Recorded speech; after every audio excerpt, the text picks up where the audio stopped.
السلام علیکم ورحمۃ اللہ۔ الحمد للہ رب العالمین والصلاة والسلام علی سید الانبیاء والمرسلین، اما بعد، بسم اللہ الرحمن الرحیم۔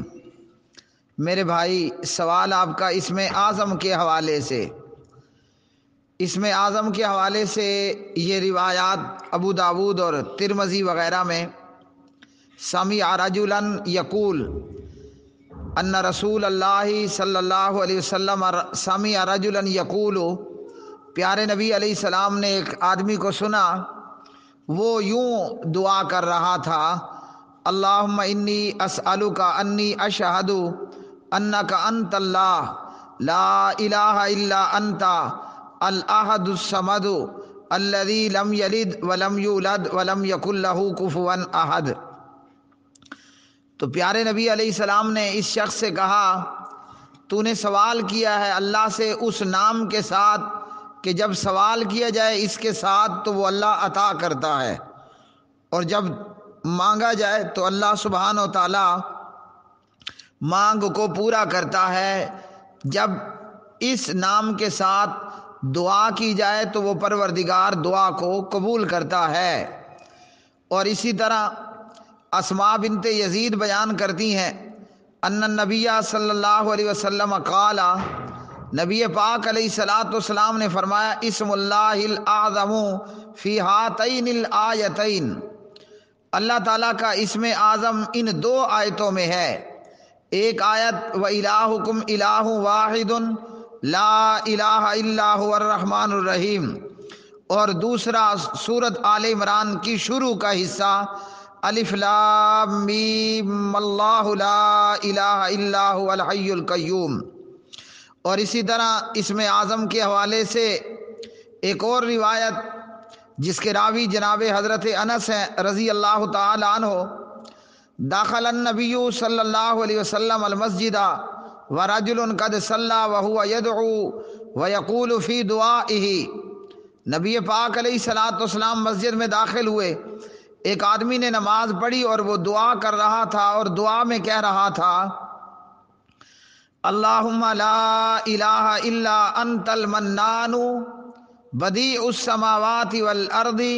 ذی الجلال والاکرام۔ تو نبی پاک علیہ السلام نے اس سے کہا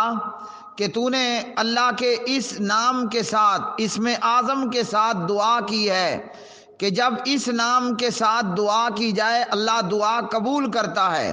اور جب اس کے ساتھ سوال کیا جائے تو وہ پروردگار عطا کرتا ہے۔ ان روایات کے حوالے سے علامہ محمد ناصر الدین البانی رحمہ اللہ ابو داود وغیرہ میں کہتے ہیں کہ یہ روایات سندن صحیح ہیں۔ تو دعا کے اندر اسم اعظم کے ساتھ دعا کرنا، اور پروردگار ان کلمات کے ساتھ کی گئی دعا کو قبول کرتا ہے۔ ہاں، دعا کے آداب میں یہ بات ضرور لازم رکھنی ہے، یہ بات ضرور شامل کرنی ہے کہ سب سے پہلے اللہ سبحانہ و تعالیٰ کی تعریف ہو، جس طرح کہ ان کلمات میں اللہ تعالیٰ کی تعریف ہے، اور پھر دعا کے اندر نبی پاک علیہ الصلاۃ والسلام پر درود ہو۔ بہتر ہے کہ درود ابراہیمی پڑھا جائے یا جو بھی مسنون درود ہو، اور زیادہ سے زیادہ درود پڑھنا، دعا کے اندر زیادہ سے زیادہ درود پڑھنا، اس سے بھی دعا زیادہ قبول ہوتی ہے، جیسا کہ اس پر حضرت ابی رضی اللہ تعالی عنہ کی روایت ہے۔ اللہ کی حمد، نبی پاک علیہ الصلاۃ والسلام پر درود، اور پھر دعا کے اندر ان آیات کا پڑھنا، وَإِلَٰهُكُمْ إِلَٰهٌ وَاحِدٌ لَا الہ الا هو الرحمن الرحیم۔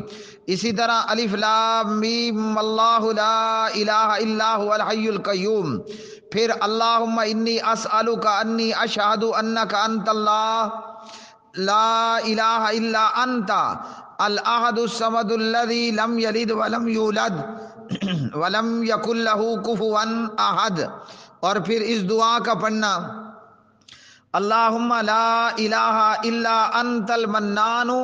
بدیع السماوات والارض ذی الجلال والاکرام۔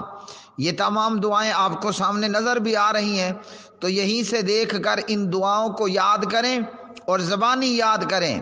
اور یہ دعائیں جب بھی ہم نماز پڑھیں تو ان دعاؤں کو اور ان آیات کو اور اللہ کی حمد کر کے دعا کریں۔